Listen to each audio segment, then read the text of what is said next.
Tere, mina olen Urme. Ja tere, mina olen Kirsti. Tänane podcast tuleb natuke lühem kui tavaliselt. Jah, selleks, et meil on selline aasta lõpu podcast. Mõtlesime, et võtame natukene kokku, et mis siis see aasta on meile tähendanud. Ja alustan sellest, et väga vägev aasta ühe asja koha pealt me alustasime podcasti. Ma olen täiega nõus ja seda jäin ise ka mõtlema, et kui kokkuvõtete aeg, siis rääkida võiks palju ja me veel ilmselt natukene räägimegi sellest, mis me õppinud oleme ja mis siin vahepeal toimunud on, aga kui see asi tuleks praegu ühe aastaga kokku võtta, siis ma arvan, et minu see üks sõna oleks elevus. Mina ütleks, et sotsiaalmeedia. Sest et kui ikkagi ühte videot tuleb 2,5 tundi üles panna, siis ütleme niimoodi. Aga sellest me jõuame täpselt selle juurde, et aga mis me siis õppinud oleme? Kõike seda. Mis sa siis õppinud oled, räägi? Et ei pea 1,5 tundi panema ülesse, vaid peab tegema kiiremini asja teistmoodi. Ei, see oli väga äge ja veel üks hea sõna minu arust, mis on sõprus. Sest et me ei ole nii tihedalt koostööd ennem teinud sinuga kui nüüd.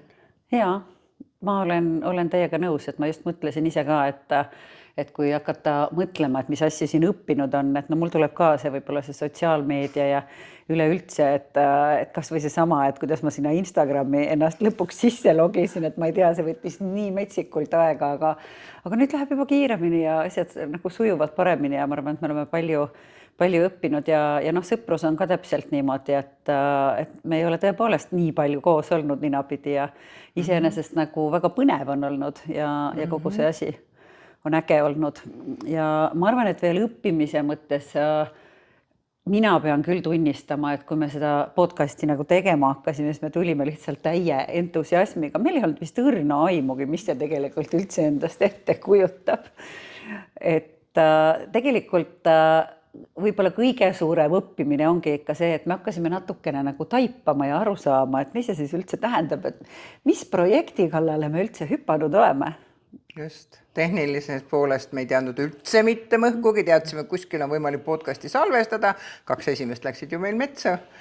Ühe tegime sinu voodi peal, millest ei tulnud midagi.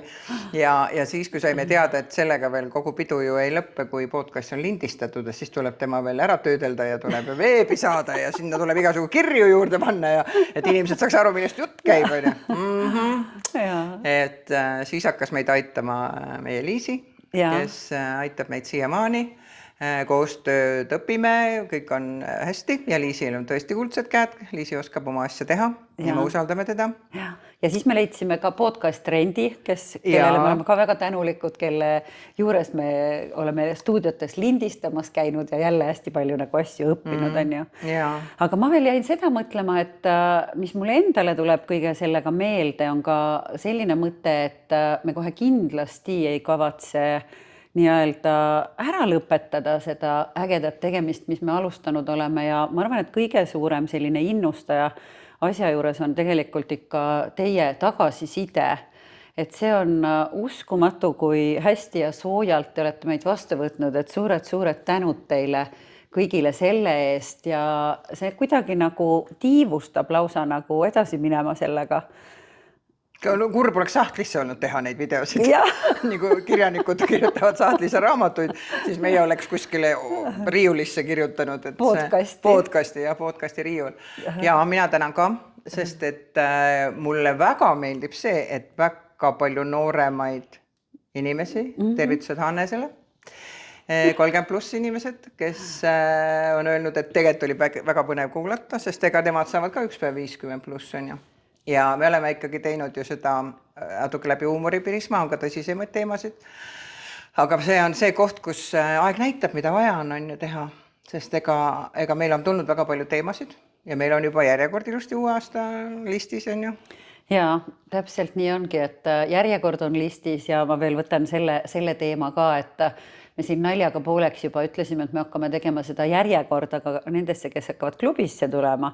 Et meil on juba seal noh, nii-öelda 40-sed juba mõnede asjadega on samastunud ja meil on selline ootejärjekord, et kohe varsti saate meie 50+ klubisse liituda, nii et õudselt loodame, kuna üks selle meie kogu podcasti mõte ongi ju tegelikult olnud, et me tahaks nagu innustada ja inimestesse usku valada seda, et no ei lõppe see elu kohe niimoodi otsa, kui pass hakkab kahtlaseid numbreid näitama, vaid kõik tegelikult läheb edasi ja kui palju ikkagi oleneb nagu endast, et jõuaksite ikka teha neid asju ja ette võtta ja õppida ja sellist peale hakkamist ja kõike seda on nagu vaja ja tegelikult see nagu suhtumine võib-olla elusse ja asjadesse on ikka tohutult määrav. Ja karta ei maksa, sellepärast, et tänapäeval on ju võimalik küsida, eks ole, kas või interneedumi käest, eks ole, et kuidas neid asju tehakse, keegi on kindlasti juba teinud neid asju ja hakata vaikselt üks samm korraga ja ikka nagu ma olen rõhutanud, et noored inimesed nõus aitama alati, neile teeb väga nalja see, kui me ei tea asju, siis nad pööritavad silmi ja ütlevad, kuidas sa aru ei saa, no või ei saa, noh, seleta mulle 3. kord veel on ju. Küsige oma noortemate lähedaste käest või sõprade käest, küll nad aitavad. Üks hea abimees on muideks ka ChatGPT, ühesõnaga ma arvan, et minu ChatGPT hoiab küll vahepeal peast kinni, kui ma käest mingeid asju küsin selleks, et no mõni asi tuleb täiesti nagu nullist lihtsalt hakata küsima, et ta ütleb, et tee nii ja naa ja sa küsid, et oota, aga kuhu ma üldse lähen, et ma üldse sellest nagu kus see nupp on, kus see nupp üldse on, millest me üldse räägime, et selles mõttes nagu ma veel mõtlen seda õppimise poolt, et kohe kindlasti mina olen tohutult palju nagu asju juurde õppinud ise ka kindlasti seda tehnilist poolt ja kõiki lahendusi, et see on olnud nagu väga äge. Ja me oleme seda üksteisele ju kurtnud ja naernud ja vahest ka võib öelda tropendanud salaja võib öelda, eks ole. Hiljuti oli alles, kui ma siin üritasin TikToki 2,5 tundi üles panna ühte 20-sekundilist videot. Noh, aga ma sain ta üles, mis on kõige tähtsam, eks ole. Mis siis, et ta oli kogemata algul läinud keegi TikToki sees oli ta natukene ära muutnud. Aga no ei, ma ei jätnud jonni, nii et kangekaelsust on vahest vaja ja vahepeal tasuks võib-olla lihtsalt, kui saad aru, et ikka asi üldse ei lähe, siis jäta korra pooleli ja tule tagasi asja juurde. Pärast on pea selge ja tulevad paremad mõtted. Kindlasti tasub aasta lõpus võtta kokku kõik see, mis teil on head olnud aastas.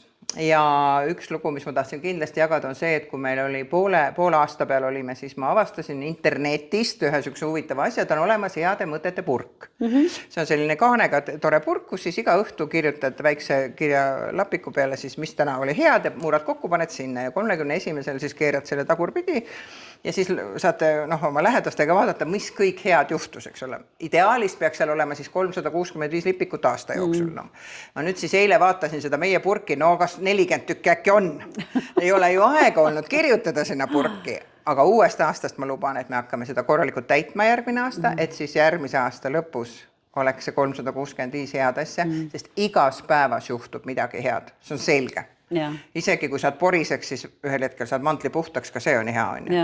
Ja see purk on väga hea mõte selleks, mina tean ja olen ka ise seda vahepeal pidanud ka mitte nii, et iga päev, aga pigem sellist nagu tänulikkuse ja positiivsete hetkede nagu päevikut või raamatut, et see on tegelikult täpselt sama mõte, aga purk on veel hästi konkreetne. Sinna võib ju lillekesi peale panna ja ilusaks teha, mina panin ka sinna sildid ja kõik asjad, ei aidanud, ikka ununeb ära, aga panna nähtavale kohale, kus jääb pastakas juurde ja paberitükk ka ja lasta siis olla seal on ju. Et tasub selliseid asju kirja panna, muidu ei unustad ära, mis hästi kõik läks on, sest et jääb meelde ikka see kehvem asi on ju. Ja. Et soovime siis head vana-aasta lõppu. Jah, ma arvan ka, et alustame soovidega, et head vana-aasta lõppu kindlasti, et võtaksite seda nagu aastavahetust ja seda pidude aega ka nagu rahulikult ja nautida saaksite. Seda soovin kindlasti omalt poolt kõigile ja nii ongi ja uus aasta tulgu veel parem ja seiklusrohke ja meil on üllatusi teile. Nii et meie käest saab ikka kingitusi terve aasta.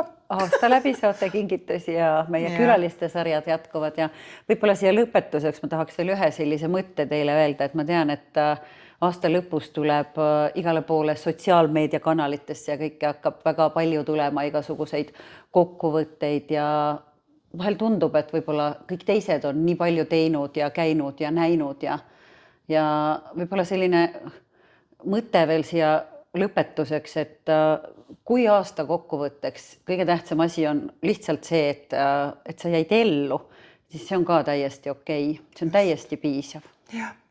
Ilusat vana aasta lõppu teile ja toredat algavat uut. Head vana aasta lõppu ja uut.